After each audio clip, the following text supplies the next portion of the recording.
David, thanks for coming on the show. Thank you so much, Dan, for having me. Yeah, for sure. So I really like what you guys are doing, at Handwritten and focusing on the handwritten notes. So I'd love to just hear a bit about how you got here and how you kind of landed on this model. Yeah, for sure. So my background, I'm the founder of Handwritten. Prior to Handwritten, I ran for 8 years a text messaging company that started in 2004. So before the iPhone came out, we used text messaging initially for real estate. So text in for info on a house, you get back info on a house, the realtor gets a lead. But then we moved into general subscription, join a subscription text programs for clients like Abercrombie and Fitch, Toys R Us, Office Max, these big brands. We're sending millions of text messages a day for some of them, especially Abercrombie and Fitch, and sold that company in 2012. Had to work for the new owners until 2014. And, the landscape changed in the time so I guess I worked for Cellit for 10 years. The landscape really changed over that time period. Um, we went from just having email to having email and text and Twitter and Facebook. And now we have Slack and Intercom and all these other forms of communication. And in addition, over that time period, emails exploded. I mean, they were already high back in 2014, but emails exploded to the point where the average office worker is spending something like 25% of their time just managing their inbox with 135 emails a day or whatever that number is. Text messaging is exploding. And we're on the side of that. We were part of the problem at Cellit. We were sending all these text messages to people. They're all opted in. So we weren't spamming anybody, but we were sending a lot of text. And then all these other forms too. And what I realized is it's all just becoming noise. Like, I don't even have time to read most of my emails now. If it's not from somebody I know, I'm not going to read the message. I'm just going to, try to find the unsubscribe link and delete it, or just delete it without even trying to find the unsubscribe link. It's just like we're all so busy, nobody has the time. And even the most personalized email these days, can be automated, and some people recognize that. I know you're in the business of sending automated emails, and I send a lot of automated emails, so I'm guilty of it too, but a lot of it does become noise. And so what can we do to cut through the noise? And when I sold my last company, I wanted to send genuine handwritten notes to my employees and to my customers, because I saw handwritten notes on the bookshelves behind my employees, and I keep them, glued to my refrigerator. And I realized that this form of communication really cuts through. People not only read handwritten notes, but they save them and they treasure them. So I sat down trying to write handwritten notes to my employees and to my customers. And, within 20 of them, I started losing interest because I'm ADD, or my hand cramped or whatever. And I just gave up. And I thought, gee, there has to be a better way. And that's where Handwritten came from. Handwritten, the whole point of Handwritten, this new company, is to bring back the lost art of handwritten notes, because very few people are doing it, and it does cut through, and it creates a very strong brand impression. The way we do it, and there's a lot of ways to skin this cat, but the way we do it is through robots. So in our facility in Phoenix, Arizona, we've got 95 robots.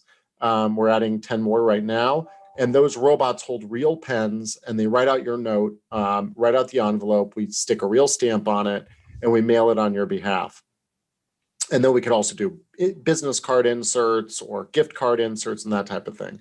On the front end, what we do is we provide a whole suite of ways to actually place these orders. So we have iPhone apps and Android apps, website, APIs, substantial API infrastructure, Zapier, Integromat, Salesforce.com direct integration. We're coming out with a Shopify integration. We have HubSpot integration. So we're trying to create a platform where we're wherever you are, and we allow you to easily send out those handwritten notes.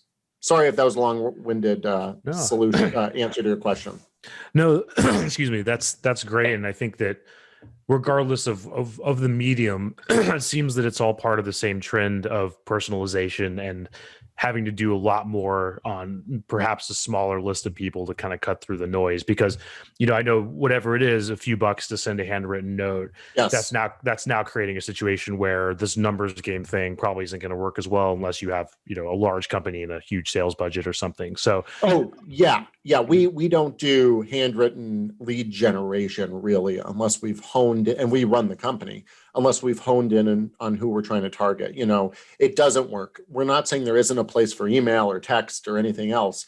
And actually, the number one use case for handwritten notes is not outbound at all. So if you're doing outbound with handwritten notes, you've got a huge budget. You're right. It just doesn't work. right, or what we tend to do, what we find to work well, is using outbound once we know we have somebody that has a connection, or that's when there's something more than just completely cold, which is kind of how we're building a lot of these campaigns. So I think I like that. I think overall we're seeing the same things, but just maybe approaching it through slightly different channels. I guess with that in mind, it's sort of like this might be a pointed question, but I don't mean it to be. Do you see a way of like your own success becoming your company's own undoing? Like if this becomes something that becomes really easily, then there's not that costly signal element anymore. Yeah. I would love for that to happen. That would mean we're like 10 trillion times bigger than we are now. I think we're the largest company in the world doing this. And I can tell you, nobody's doing this because, if we're the largest in the world, and I know the volumes we're doing, and we're doing a lot. I mean, we do 150,000 a month, something like that, 150,000 individual handwritten notes a month. But, there's tons of room.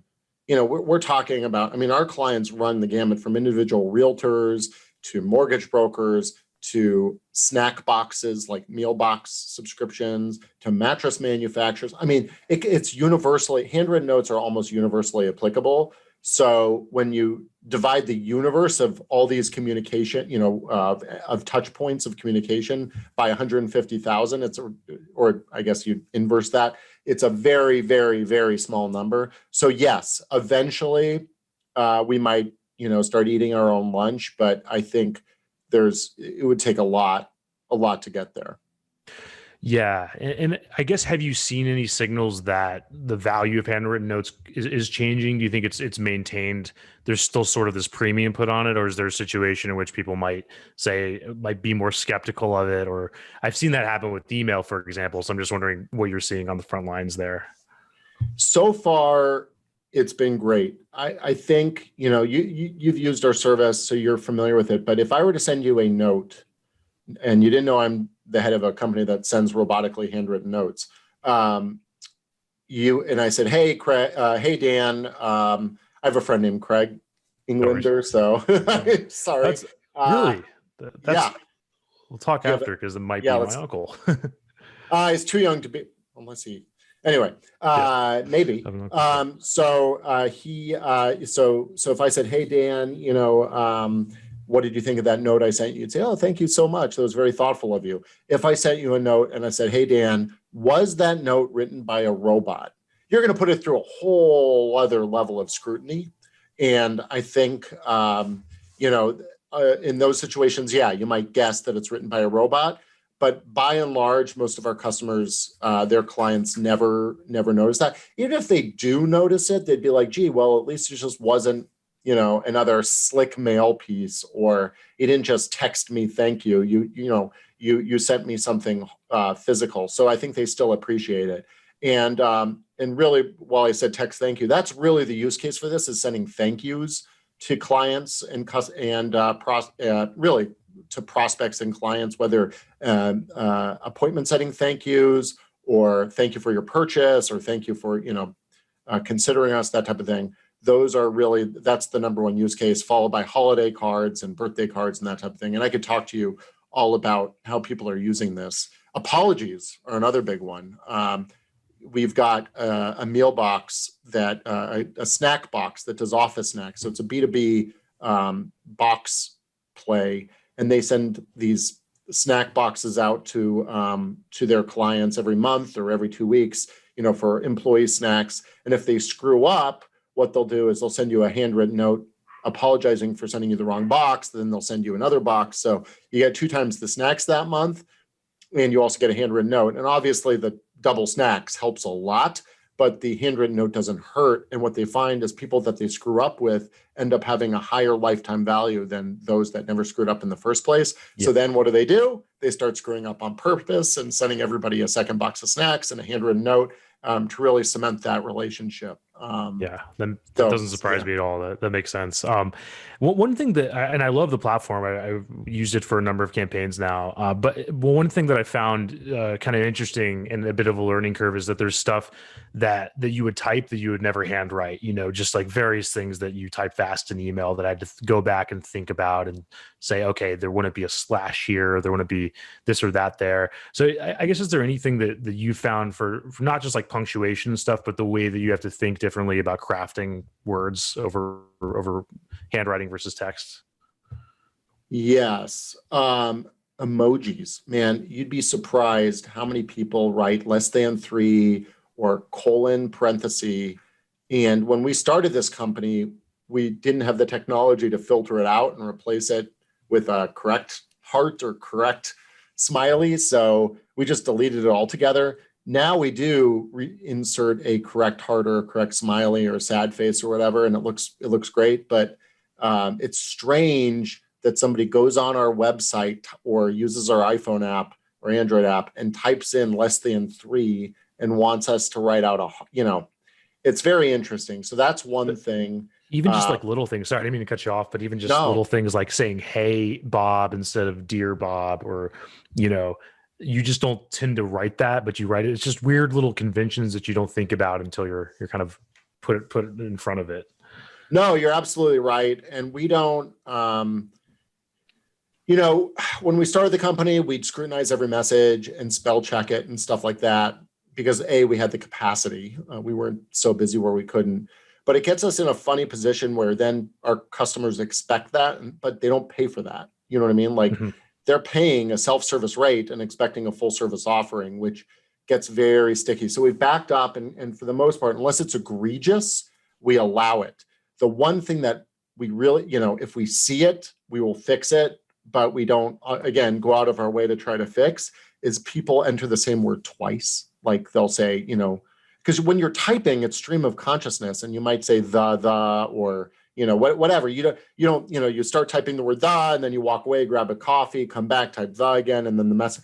And that is it makes us cringe. And we try to fix it when we see it, but again, it's a self-service offering. We can't go out of our way to fix that. We do have some filters in place, especially all caps. Like a lot of people will go on our website and type and do a mail merge where they don't proper case the mail merge. And then it's like dear in lowercase, dear Dan, but then Dan is in all uppercase. Yeah. And we do go through, because that's obvious, we fix it, but we also then go back and notify the client that if they do it again, we're not going to fix it because, we're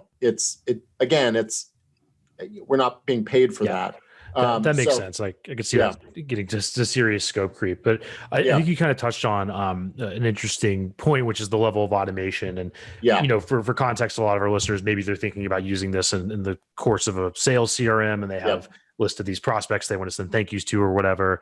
What is that right level of automation, that people should be aiming for? Like, how do you kind of suggest people get off the ground with an initial campaign and ramp it up? I would say before you fully automate, make sure your API feed is clean, or if there's an easy way to translate it. So if all your names come in uppercase, make sure to proper case it. But then on top of proper casing, and for those that don't know, is basically making the first letter uppercase, every other letter lowercase, which is fine unless you end up with like Macintosh, where it's MC capital I, and then it looks weird, so you have to make sure your proper case scripts also work appropriately. And we do try to help with that.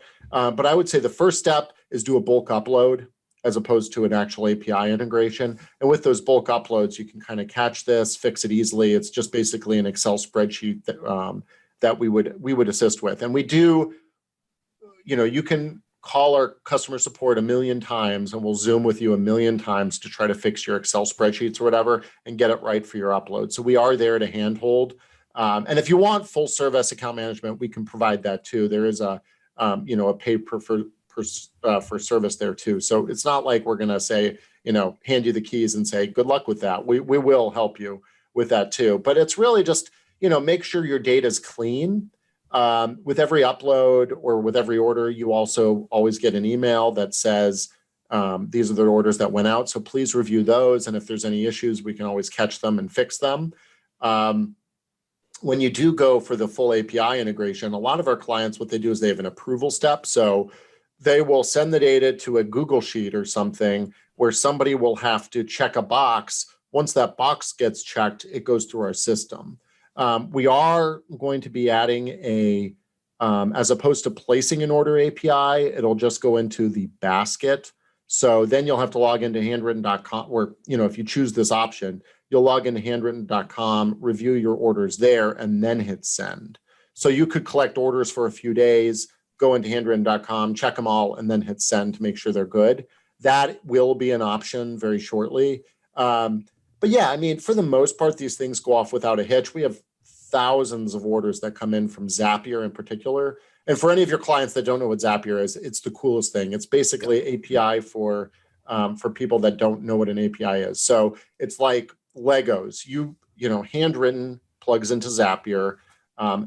2,000 or 3,000 other systems also plug into Zapier. Therefore, Handwritten plugs in with those other 3,000 systems. And it's point and click. It's the greatest thing. Yeah, Zapier is kind of like learning how to play a video game as opposed to like learning how to code a video game. Yep. So it makes a lot of sense.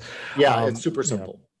And one thing, and I apologize if this was old news and maybe it's a feature you've done away with, but I read somewhere that you guys were doing like a custom alphabet. So if you really wanted the letters to look like it's your handwriting, that's something you guys offer. Is that still the case, or what is that? Absolutely. Yeah. And we do that for, we've got, I think 25, 26 public handwriting styles. We don't call them fonts, and I could get into the whole reason for that, but you can think of them as fonts, even though they're not.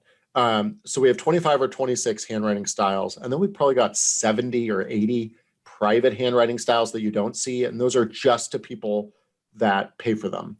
And it is a $1,000 setup fee because it is an art. What you do is if you decide to move forward with something like that, you would have a whole bunch of worksheets that you would have to fill out. It's not just like getting a copy of each letter. It's 5 uppercase, 5 lowercase, and then ligature combinations. So what do 2 O's look like together? 2 L's, 2 T's. Do you cross your 2 T's with 1 crossbar or 2? What does the dot over an I look like? Yeah. What an S at the beginning of the word versus the end of the word. We take all this into account. It's not BS. It really is a very robust process that, depending on your handwriting, if you do a script handwriting, it takes our developers or our graphic designers a full week to do that. So it's actually kind of a deal for $1,000. And then you see that in your account, whether it's your web account or your iPhone account or APIs, as one more handwriting style, and then you could just send out notes via that. We also do signature replication, and right now that process is also a little complex. You have to send in forms with your signature, and then we'll replicate it and put it in your account. That process I'm hoping to streamline, where eventually, if you want to do signature replication, we will send you a link. You'll open that link on your phone and then just use your finger to kind of like DocuSign a document. And then we'll replicate that signature if you want that. So that also right now to do a signature is a $250 one-time fee. And then you can sign as many handwritten notes as you want. Personally, and I think you and I could have a whole discussion about this. I don't see signatures as being a huge thing, because when you write a full page or a full card, you typically would write your name, I think, one man's opinion, in the same style as the rest of the note. But if it's a printed document, like a legal document or a form or whatever, then you sign. So personally, it's funny, I'll talk you out of doing your own handwriting style, and I'll talk you out of your signature. But if you want those things, we do a great job at them. They look totally real, and they're available for you.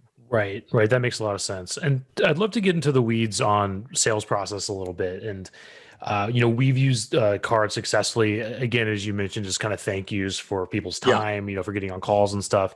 Are there any interesting ways that you're seeing your customers integrate whatever else, like email, LinkedIn, phone, in the whole process with direct mail? For sure. I mean, because we're in Zapier, you can add us as kind of a step in a lot of different like outbound email campaigns or um, yeah, HubSpot, whatever.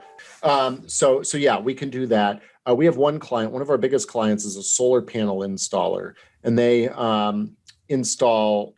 They go into your house to make an appointment, to tell you what type of solar panels you need. And then right after that, you start receiving emails from them and handwritten notes from them, saying, thank you for letting me in your house. We're ready to move forward when you are. And they have just exploded. And they've been a client of ours for at least 3 years now. So while they haven't shared any data, I know it's clearly working because they've been doing this for so long. But they have integrated us in their full email cadence. And now it's email and handwritten note. Other clients use us for post-meeting follow-up for Yelp reviews. So the largest house painter in Arizona was using us as a follow-up to get you to do a Yelp review of your house painting experience. So there's lots of ways to do that. But we're seeing a lot of people integrated us as one step in the flow. In fact, if you go to our website, handwrytten.com, and that's handwritten with a Y, you can go to the resources tab, and there's something called the inbound or the outbound marketer's playbook. And this is a place where we do handwritten notes for outbound. And what it is we walk you through step by step how we collect leads on LinkedIn, how we get their email addresses, how we start sending them emails, very custom emails, and then how we follow up with a handwritten note to those that open those emails. And then we follow up with an email after that saying, did you get our handwritten note? So it is a multi-step, multi-touch point solution that's worked quite well for us. We also do handwritten notes on the inbound side. So if you go to our website and you just request a sample, obviously we're going to start emailing you saying, your samples are on their way. We'll send you the sample kit. We'll then send you more handwritten notes, potentially, depending on how high in the target list you are for us. And we'll go after you again, multi-pronged approach of phone calls, emails, and handwritten notes. Cool. It sounds like there's a lot of options. I think that one thing that I've thought about is even if somebody was like, okay, maybe this is written by a robot, or maybe this isn't as cool as it once was years down the line, Right. the way to get past that might be the costly signal of creativity, right? So there's a creative premium you've built into the process by thinking about it. And for us, what we did was we found a New Yorker cartoon related to advertising, and it was kind of funny, and used that as the picture, and then wrote kind of a generic, like, tasteful response, and it worked pretty well. I guess, is there anything that you've seen that's interesting? Anything your clients are doing, in terms of the creative? It's funny you mention that because we're actually working with Stu Heineke, who's this gentleman that his whole outbound connection strategy is sending New Yorker cartoons where the caption, he personalizes that caption to the user. So it's like, it's a picture of somebody in a phone booth or something. And then the caption says, hey, Dan, I'm still trying to get in touch with you. So it's very funny you mentioned the New Yorker. I mean, we're all over the map at this point. We offer, to answer your question, you can go on our website and customize a card, customize the stationery in just a few steps. Hopefully it was easy for you, Dan. We're always trying to improve that. but yeah, you can go on, customize the stationery, we'll print it out and then write on it. I kind of got sidetracked because as soon as you said New Yorker, I went off on that tangent. No, Can you repeat the question? No, that's useful. I was just kind of interested in other, other creative applications your clients have doing, just stuff that jumps out to you, in terms of the creative. Yeah, well, we're doing a lot of book. So we have clients in the US and Canada that write a book, whether they're writing that as a lead gen tool or, kind of a marketing tool, or if they're writing it as an actual content piece, or both. what they do is they send us those books, and then we send the book with a handwritten note. So it's like, dear Dan, thought you'd appreciate this book that we wrote on website analytics or whatever. And then we'll send that whole package. Now that can get obviously quite costly, because you have to include a book and the media mail associated with that book. But it's been a tremendous tool for them to get in front of their clients with something different. So we're doing a lot of that. It could be as easy as a $5 Starbucks card. We include those with cards all the time. So, hey, would love to meet you for a coffee. If not, use this $5 Starbucks and buy yourself one anyway, something like that. We do business card insertion for a lot of clients, especially realtors and mortgage brokers. Lots of business card insertion. But yeah, there's, kind of the sky's the limit on the different ways people are using this.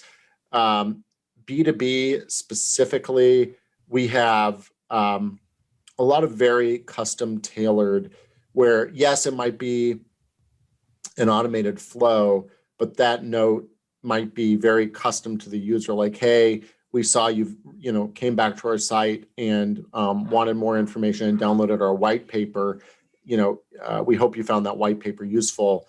Please let us know if it was, and then followed up with a business card insertion as well. So there's a lot of ways to go there. Yeah, it sounds like it, and I think that I think what's tough isn't like anything that you guys have done wrong or anything like that. I think what can be hard is making these CRMs connect to each other and trying to figure out that flow for the first time. So yeah, I'd love to hear your thoughts on it. What we usually say to people that in our network and clients and stuff is start small, and start with less automation, basically. Yeah, absolutely. We're totally in agreement. So start with an Excel spreadsheet, that you can double check, easy to quote unquote automate the download of that spreadsheet, and then move into a greater level of automation, whether that's direct or through Zapier. With Salesforce, we have a full plugin. So in Salesforce, you can do like a list view filter, get all your contacts and hit send bulk handwritten note, or you can just go into the contact record, the account record, the lead, all these different screens in Salesforce and send a handwritten note from those. What's cool about that is it records it back to the activity timeline. We do this in HubSpot too, but it basically says, oh, I was on Dan's podcast on Monday. I sent him a handwritten note on Tuesday, and I gave him a call on Wednesday, something like that. So it's really easy to do. That makes sense, and maybe this is going out of scope for you, but I'm curious about the data element. Especially now, even in the B2B world, everybody's at home and stuff, and I'm wondering, do you guys help at all in that regard? And if not, like how are your better customers kind of getting that data and home addresses and all this stuff that's kind of tough to come by sometimes? Yeah, so the home address thing, that's totally up to the client. Unfortunately, I don't have very much insight there. As far as results data, do you want me to go there?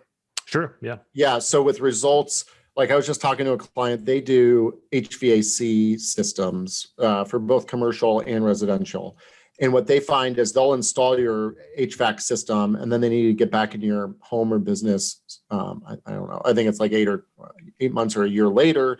And what they find is if they send you a handwritten note, around the time that service appointment is due, you have like a 20 or 30% higher rate of setting that appointment, which is huge for them. So that is one example. A more story-based, qualitative example is we have a company that I thought, based on the company name, I thought they were a law firm, but it turns out he's a piano tuner. So I know this isn't B2B, but the guy is a piano tuner, and he goes into your house once a year. And when he tunes your piano, he'll send you a handwritten note thanking you for that. Then he'll be back in your home a year later. And what he sees in the homes he goes into a year later is that handwritten note still sitting on their piano or on their refrigerator, which speaks volumes about the effectiveness of handwritten notes in general. So I think, there are ways to generate ROI. There's whether that's a coupon code, an event code. A lot of people are doing virtual events these days. If you can provide them a special code to get to that event that you track through your handwritten note that you send them, they're doing that. But to get their base their home addresses. Right now, we don't offer any concierge service to assist with that. We're considering it, but we don't offer that service. So it is a challenge for our B2B clients, compared to our B2C where it's perfect. And I'm sure at some levels that's going to be forwarded to the right place. Depends on your market though, and how sophisticated they are. So that makes sense. Yeah. Yeah. And I guess kind of getting towards the end of the time, I'd just love to hear what you're working on these days. Any new projects, anything you guys are up to? Yeah. So I don't know if this will really apply. Well, it might to your listeners, but right now what we're doing, so probably the biggest issue with our service is people don't know what to write, and we get paid every time a note goes out. So we need people to write a lot of stuff. So what we're doing is we're coming up with a campaign manager that'll be fully automated. And the first version is actually going to be for auto dealers. So it'll be the auto dealer industry is actually fascinating, and we're able to set it up in such a way that it's totally hands-free, where when a car gets sold, the purchaser will get a handwritten note from the sales manager, followed by a birthday card, followed by a holiday card, followed by a service reminder, followed by an anniversary of purchase, followed by a birthday card, so they will be put into a cadence without having to do anything. And then we're going to take this model and customize it and roll it out more broadly. So it's really an ABM, account-based sales, account-based management service where I put you in my platform, and then I don't even have to think about it. I'm automatically reaching out to you 4 times a year or 3 times a year with a thank you note, a birthday card, and a thank you note, a birthday card, and a holiday note. So there's so many ways that we can eventually apply this system. That's the biggest one. We are also rolling out the Shopify offering. After Shopify, we're probably going to re-explore HubSpot. Right now, we're in HubSpot CRM, which is kind of their competitor to Salesforce, but we're trying to get into the HubSpot marketing, inbound marketing solution. So that'll come after that. So there's a lot of there's a lot of ways we're going to be expanding the service. And then we're also doing a full redesign of our website, which I know you've seen it now. It's pretty good now, but it's still maybe a little bit slower than we'd like to get to certain steps in the process. And we're gonna fix that. The platform's like 6 years old at this point, so we need to take a fresh look at it. Yeah, I can only imagine the complexity it takes to get those orders to robots and having Yeah. I'm getting an ulcer thinking about it. So good on you guys for figuring it out. And I guess with that, how can people get in touch with you? Yeah, I'm David at handwritten.com. If you want to email me, if you link in, just look for David at Handwritten. You'll find me there. On Twitter, I'm David B as in boy, WACHS is my last name, WACHS to repeat that, or at Handwritten on Twitter. We're on all the social media. And then if you want to try us, I suggest 2 things. Number 1, go to our business page and request a sample kit. And then number 2, sign up at handwritten.com, use discount code podcast for $5 in free credit and see if you like the service. So, we are here to help. We've got customer service reps that can walk you through sending out your first campaign or, reviewing bulk spreadsheets, whatever that is. We are certainly here to assist you in bringing back the lost art of handwritten notes. Awesome, Dave. Thank you so much. Thank you, Dan. It's been a pleasure.